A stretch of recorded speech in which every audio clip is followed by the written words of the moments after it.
Hoje eu quero trazer uma lista aqui para vocês dos 10 principais romances da literatura brasileira, mas diferente das outras vezes, essa não é uma lista que foi feita por mim, mas sim uma lista que saiu no portal revistabula.com, assinado pelo colunista Miguel Sanches Neto, e essa coluna saiu ontem, dia 18 de 9 de 2022, onde esse colunista, ele coloca aqui, né, sobre a ótica dele, os 10 principais livros da literatura brasileira, e ele coloca de uma forma em que ele já vai deixando bastante claro que ele não vai colocar aqui os livros mais famosos, vamos dizer assim. Ele separou por categorias, onde ele usou certos preceitos, que alguns deles foi o de não repetir autores, o que eu não sei se é muito justo, né? E ele também fala de que ele ia usar itens como inovação formal na língua, que ele daria preferência para livros que fossem mais do que uma história, para livros que tivessem um valor metonímico, ou seja, que representasse um período literário, né, que tivesse um painel histórico, ou mesmo um grupo social, e que tivesse também uma tendência estética, né? Então, vamos lá. Vamos ver quais são essas 10 obras aqui do Miguel Sanches Neto e vamos ver se vocês concordam ou se vocês discordam da lista dele. Eu tenho algumas impressões e eu senti falta de alguma coisa. Vamos lá?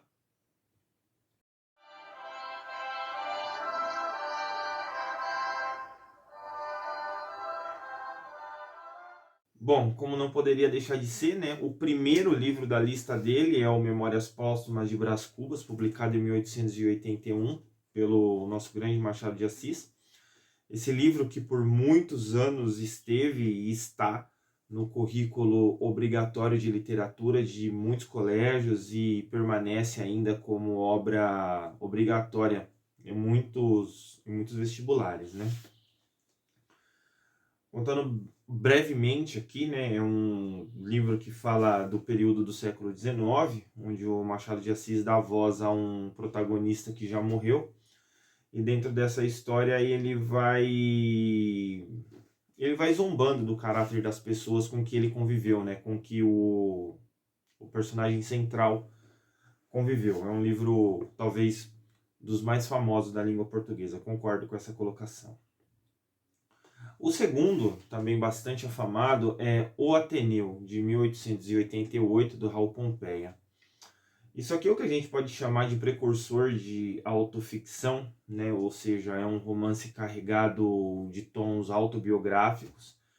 E ele é centrado num protagonista que convive num colégio, e dentro desse colégio ele vai conhecendo os comportamentos sórdidos de seus colegas e também vai dando vazão ao que nós chamamos de amor e de amizade, né? Também concordo com essa colocação aqui. O terceiro, do grande Mário de Andrade, nós temos Macunaíma, que é um retrato bastante divertido do Brasil.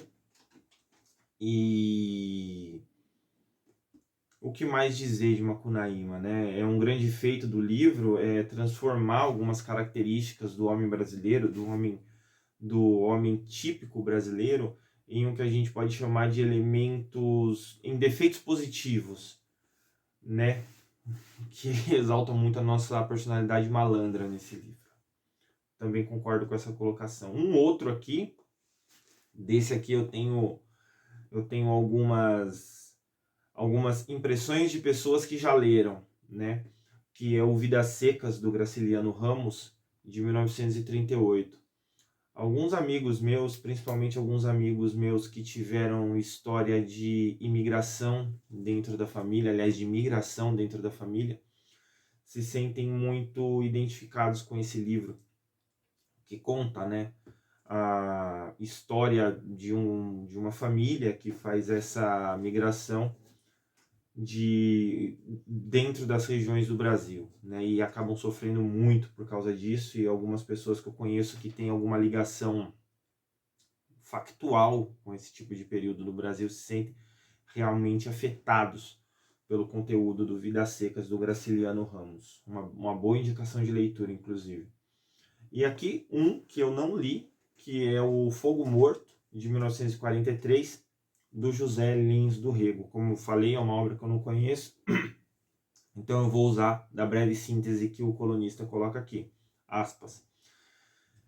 É a obra máxima do ciclo da cana-de-açúcar, foi construído com recursos narrativos modernos, longe da memorialística de outros livros do autor. Em Fogo Morto, ele transforma em mito e em fantasmagoria o fim de um período colonial na história do Brasil, mostrando a falência do modelo social dos engenhos, do qual ele se sente órfão. E aqui a matéria nordestina ganha uma estrutura narrativa de planos que se sobrepõe, condensando todo o tempo. Como já disse, Fogo Morto, não li. Deixe os comentários aí caso você tenha lido. Um outro um livro bastante impactante na literatura nacional, que é O Grande Sertão Veredas, de 1956, do Guimarães Rosa, que eu tenho aqui em algum lugar. O meu Grande Sertão Veredas está por aqui em algum lugar. Bom, é uma ótima indicação de leitura também. Concordo com a colocação do colunista. O segundo não, o próximo, que eu também não li, que é A Paixão Segundo GH, de Clarice Lispector, publicado em 1964. Vou usar da pequena síntese que o colunista coloca aqui novamente, para expor um pouco da história.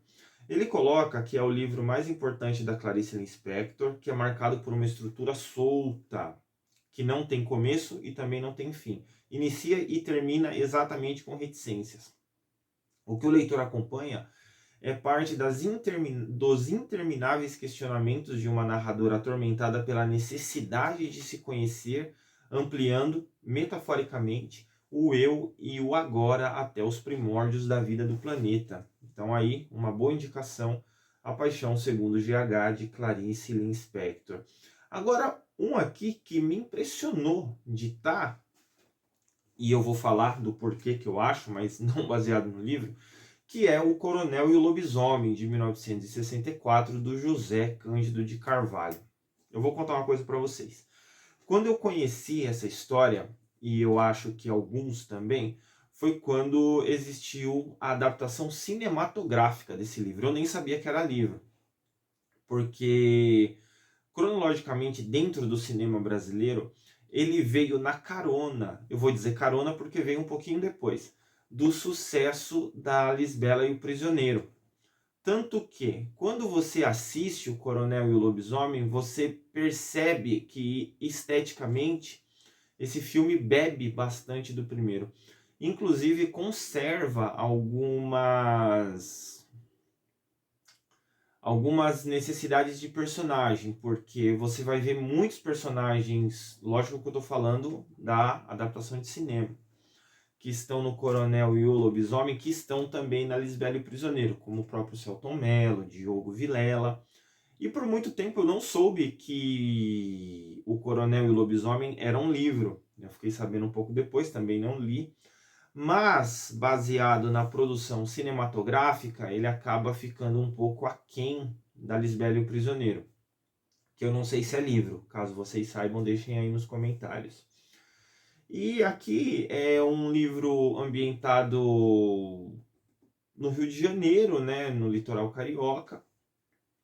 E esse romance, basicamente, ele faz uso de um personagem central mentiroso, que conforme você vai progredindo na história, você vai descobrindo que ele é muito mais ingênuo do que ele imagina que é. E também nós temos aqui o próximo livro, esse do grande Ariano Suassuna, um livro que foi estrutura central de uma novela muitos anos depois, que é A Pedra do Reino, de 1971. Esse livro eu também não li. Deixo aí a recomendação. Bom, e essa foi a lista apresentada aqui pelo colunista novamente, Miguel Sanches Neto. O que eu achei da lista? Eu achei uma lista que tem alguns títulos bastante conhecidos, né? Que deveriam estar aqui, não tem jeito de não estar. Mas, porém, de acordo com os itens que o próprio colunista põe, eu senti falta de pelo menos dois autores, na verdade. O primeiro é o Jorge Amado. Eu acho que é muito complicado você fazer qualquer listagem de principais obras brasileiras e não colocar nenhum livro do Jorge Amado. Você pode até escolher qual livro que você quer pôr, né? Principalmente quando você quer falar de romances regionais, onde você quer exaltar alguma característica do povo brasileiro ou mesmo de um período histórico. Eu acho muito complicado não ter colocado nenhum. Como o próprio colunista aqui coloca, ele menciona no momento aqui que ele vai usar livros que podem colocar um painel histórico ou então um grupo social. Eu acho que poderia entrar aqui, por exemplo, Capitães da Areia, do Jorge Amado, ou mesmo o último livro do Jorge Amado lançado, que é esse aqui. Deixa eu ver, tá fácil. Que é o Tocaia Grande, que é um livro que tem um painel histórico muito forte, também fala de um grupo social muito específico. E no Jorge Amado você pode escolher com o dedo qual que você quer mostrar. Eu achei um pouco injusto não ter nenhum aqui do Jorge Amado. E um outro também, que na minha opinião deveria entrar justamente pelo painel histórico e grupo social, que é o Memórias de um Sargento de Milícias, do Manuel Antônio de Almeida, né? Que eu já mencionei aqui no canal, que é um dos livros mais importantes que eu já li. Li algumas vezes e para qualquer pessoa que conhece sabe que é um romance bastante singular, fala muito bem de um período histórico, principalmente do Segundo Reinado, e fala também dessa questão do grupo social, né, das diferenças sociais que já eram gritantes e bastante marcantes na sociedade brasileira desde aquela época. Mas, obviamente, é uma lista pessoal aqui, não faço nenhum tipo de crítica mais pungente ao que o colunista colocou, mas senti falta desses dois autores. Tiveram livros aqui que eu não conheço e que eu não sei se mereciam de fato estar na lista dos 10 livros mais importantes da literatura brasileira. Mas no mais é isso. Caso você concorde, caso você discorde, caso tenha lido algum livro aqui dessa lista, caso tenha alguma opinião a respeito dela, de livros que deveriam estar, mas não estão, ou livros que estão, mas não deveriam estar, deixa aí seu comentário. Valeu!